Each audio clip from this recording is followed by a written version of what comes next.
आपका जयपुर डायलॉग्स एक महत्वपूर्ण सोपान पर पहुंचने वाला है। जी हाँ, हमारे सब्सक्राइबर जो हैं वो 10 लाख यानी 1 मिलियन पहुंचने वाले हैं और इसके लिए आपके समक्ष हमने प्रस्तुत किया है दी मिलियन सब्सक्राइबर चैलेंज, यानी आपको इसे शीघ्र मिलियन सब्सक्राइबर पर पहुंचाना है। कितनी जल्दी आप पहुंचा सकते हैं, इसी में आपकी जयपुर डायलॉग्स के सब्सक्राइबर्स की, फॉलोअर्स की, उनकी परीक्षा है। The million subscriber challenge.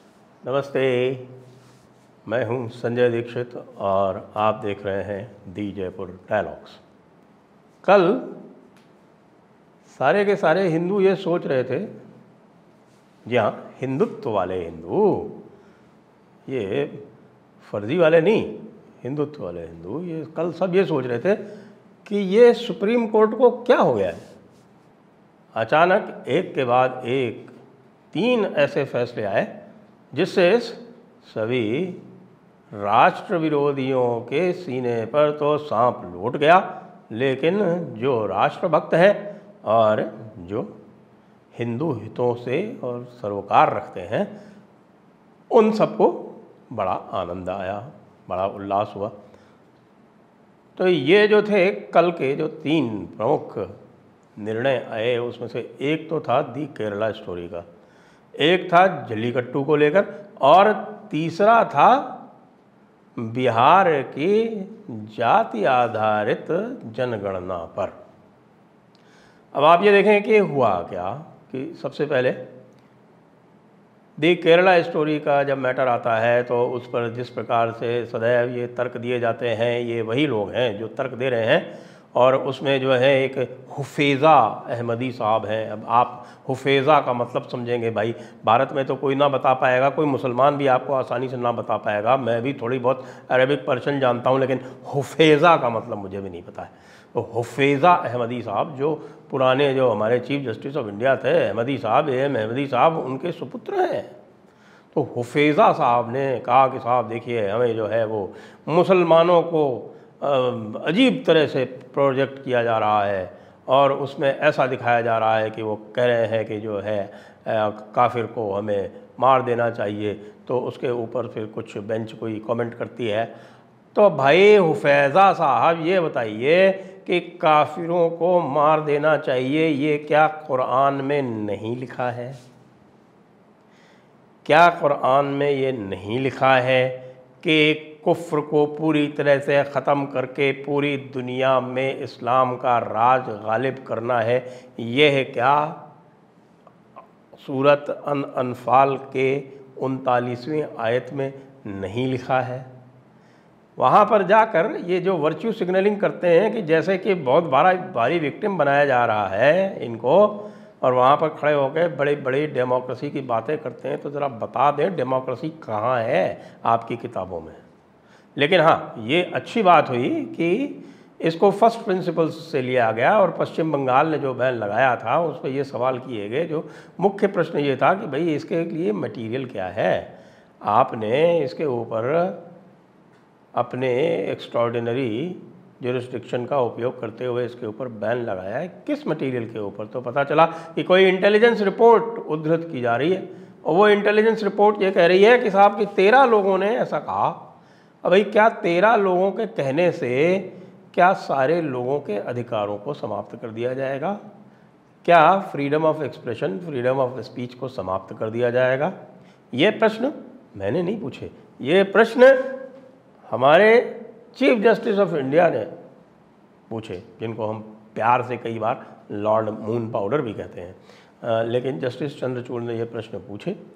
प्रश्नों में ये भी पूछा, लोगों ने कहा कि साहब इससे लोगों की इमोशन डिस्टर्ब होते हैं। तो साहब क्या इमोशन के कारण लोगों के अधिकारों पर रोक लगाई जा सकती है? कोई भी किसी भी प्रकार से इमोशनली डिस्टर्ब हो सकता है कि उसकी जो प्रकृति है वही इमोशनली डिस्टर्ब हो, तो दूसरों के अधिकारों पर रोक लगा दी जाएगी जिससे एक व्यक्ति के इमोशन डिस्टर्ब ना हो। जिसको चीफ जस्टिस ऑफ इंडिया ने कहा कि we can not put a premium on intolerance, असहिष्णुता के ऊपर हम एक विशेष बढ़ावा नहीं दे सकते हैं। ये कह के जो पश्चिम बंगाल ने जो बैन लगाया था वो उड़ा दिया। ममता दीदी की हो गई किरकिरी, बुरी तरह से किरकिरी। उन्होंने तो पूरी अपनी कॉन्स्टिट्यूएंसी मुसलमानों को राज़ी करने के लिए ऐसा काम किया था कि देखो तुम कुछ भी कर सकते हो, तुम कोई भी गाली दे सकते हो, तुम पूरी तरह से जिस प्रकार से शरीयत वाले राज्य में जो काफिर होते हैं उनको दूसरे दर्जे का, दोयम दर्जे का इंसान माना जाता है, उनके ऊपर जजिया लगाया जाता है, उनके ऊपर जिम्मा लगाया जाता है, वो सारे के सारे यहाँ पर पश्चिम बंगाल में तुम कर सकते हो। तुम बिल्कुल इसको अपना राज समझो, तुम इसको अपनी पूरी तरह से ये समझो कि यहाँ पर शरीयत कायम है। इस पर कुठाराघात हो गया। हालांकि शाम को ममता दीदी जो थी वो कह रही थी दोबारा कि साहब की है भाई, इसका कोई भी परिणाम हो उसके लिए फिर अब हम जिम्मेदार नहीं है। लेकिन नहीं, आप हैं जिम्मेदार, इसकी पूरी सुरक्षा की भी जिम्मेदारी यानी कि सुरक्षा का उत्तरदायित्व तो आपके ऊपर ही डाला है आदरणीय सुप्रीम कोर्ट ने। तो ये तो हुआ पश्चिम बंगाल का, और तमिलनाडु वालों को भी ऐसे ही डांट पड़ी कि तमिलनाडु वालों को ये कहा गया कि ये कौन सी ये कोइंसिडेंस है भाई, या आप कह रहे हैं कि लोग बाग देखने नहीं आ रहे हैं, पूरे भारत में सब लोग देख रहे हैं, और वहाँ पर भी जो डेटा आया है वो दिखाया जाए। पता चला कि वहाँ पर भी थिएटर्स फुल चल रहे थे, और उसके बाद भी ये कहा गया कि साहब इसको रोक दिया जाए क्योंकि थिएटर्स फुल हैं, कुछ लोग धमकी दे रहे हैं। तो जो धमकी दे रहे हैं उनसे निपटो ना भाई। और वहाँ भी निर्देश दिए गए कि यहाँ भी आप किसी तरह की बाधा नहीं करेंगे, सिक्योरिटी दिलवाएंगे फिल्म चलाने के लिए। तो ये तो हुआ एक निर्णय, विशेष निर्णय, जिस पर सभी राष्ट्रभक्तों को और सभी हिंदुत्ववादियों को, जी हाँ, हम हिंदुत्ववादी उनको कहते हैं जो सनातन धर्म के तत्व का प्रचार प्रसार करते हैं, और उसमें हम सभी शामिल हैं। वो जो फेक सेक्युलर्स हैं वो अपने को भले ही हिंदुइस्ट्स कहते रहें, और क्या कहेंगे भाई कि हम हिंदुइज्म को मानते हैं, हम हिंदुत्व को नहीं मानते, तो इसका मतलब आप हिंदुइस्ट्स हैं, हिंदूवादी हैं। हम तो भाई हिंदुत्व वाले हैं, हिंदुत्ववादी भी नहीं, हम तो हिंदुत्व वाले हैं। क्योंकि वाद का मतलब होता है वाद विवाद, वाद विवाद का कोई प्रश्न नहीं है। यहाँ तो केवल तत्वबोध और तत्व ज्ञान है। हिंदुत्व का मतलब होता है हिंदू तत्वबोध। जी, अब दूसरा जो है वो जल्लीकट्टू वाला जो है निर्णय, वो भी बड़ा महत्वपूर्ण है, क्योंकि जल्लीकट्टू जो है वो तमिलनाडु में एक बड़ा महत्वपूर्ण पर्व है, वहाँ के संस्कृति में रचा बसा है। और जो क्रिश्चियन मिशनरीज थे उन्होंने लग के और इसके विरुद्ध प्रचार प्रसार करके एनिमल राइट्स के नाम पर, अरे भाई एनिमल राइट्स कहाँ के संविधान में दिए हुए हैं एनिमल राइट्स के? एनिमल्स को यानी पशुओं को भी आप कोई फंडामेंटल राइट्स देंगे एट पार विद ह्यूमंस, यानी मनुष्यों के बराबर क्या पशुओं के अधिकार होंगे? करिए ना, तो उसके बाद फिर ये पशुओं का जो है ये जो संहार होता है और उनको मार के खाया जाता है, ये बंद कर देंगे क्या? ये बताइए पहले आप।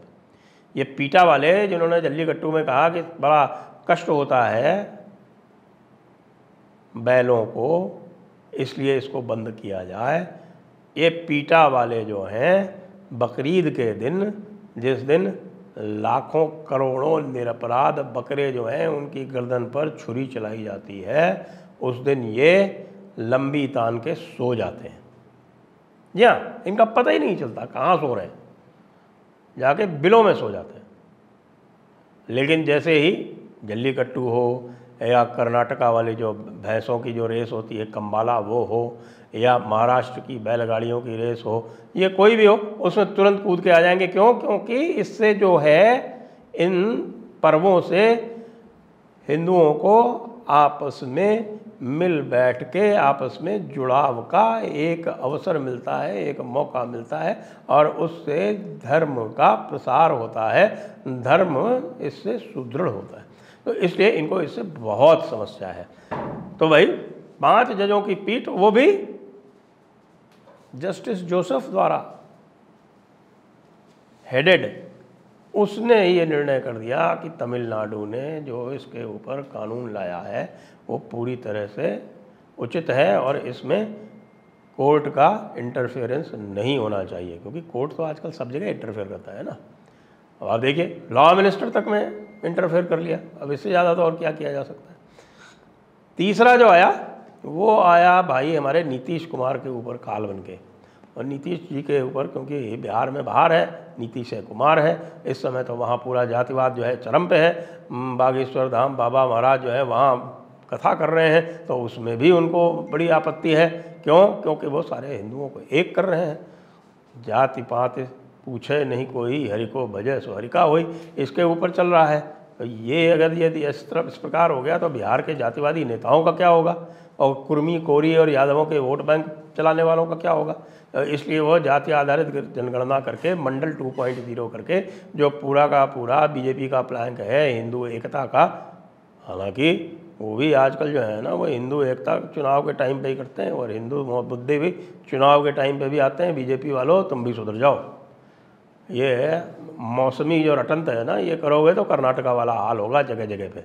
हिंदुओं के मुद्दे जो हैं वो सप्त सिद्धांत जो एकम सनातन पार्टी ने कहे बिल्कुल उचित हैं, वो सारे कर डालो, और साथ में AMU और जामिया मिलिया जो है उनको सेक्युलर इंस्टीट्यूशन बना दो। हम सेक्युलरिज्म ही तो मांग रहे हैं भाई। आप स्टेट फंड से माइनॉरिटी यूनिवर्सिटी नहीं चला सकते जिसमें माइनॉरिटी को स्पेशल राइट्स हो। माइनॉरिटी भी कौन? मुस्लिम minority. No, that can not be done. ये तो सुप्रीम कोर्ट बार बार कह चुका है, लेकिन आप जो है उसको टल्ला मारते रहते हैं। तो भाई जाति आधारित गणना के ऊपर जो स्टे लगाया था पटना हाई कोर्ट ने, उसकी जो अपील है उस पर सुप्रीम कोर्ट ने स्टे हटाने से मना कर दिया। अब हमारे नीतीश बाबा का क्या होगा? मैटर चला गया अगस्त में। अब अगस्त तक तो पता नहीं नीतीश कुमार जी अपनी कुर्सी पर रह पाएंगे या तेजस्वी उनको उखाड़ देंगे या कुछ और ही हो जाएगा। भाई मामला बिहार में बहुत ही संगीन चल रहा है, और विशेषकर जब 2024 का मामला हो। नीतीश कुमार जी मुख्यमंत्री बनना चाहते थे, तो अब तो पता नहीं कि प्रधानमंत्री बनना चाहते थे, और अब तो भाई राहुल गांधी के जो पीछे जो रॉकेट लगे हुए हैं उसमें लिक्विड फ्यूल रिचार्ज कर दिया गया है कर्नाटका के बाद। तो वो जो है उसमें लिक्विड फ्यूल लगा के वो अपने जेट पैक के साथ साथ उड़ेंगे बहुत तेज़ी से। तो भाई इन 3 निर्णयों ने बहुत सारे लोगों की हवा निकाल दी है, विशेषकर हिंदू विरोधियों की और राष्ट्र विरोधियों की। अब ये देखना है कि सुप्रीम कोर्ट का जो ये नया रुख है ये कितने दिन कायम रहता है।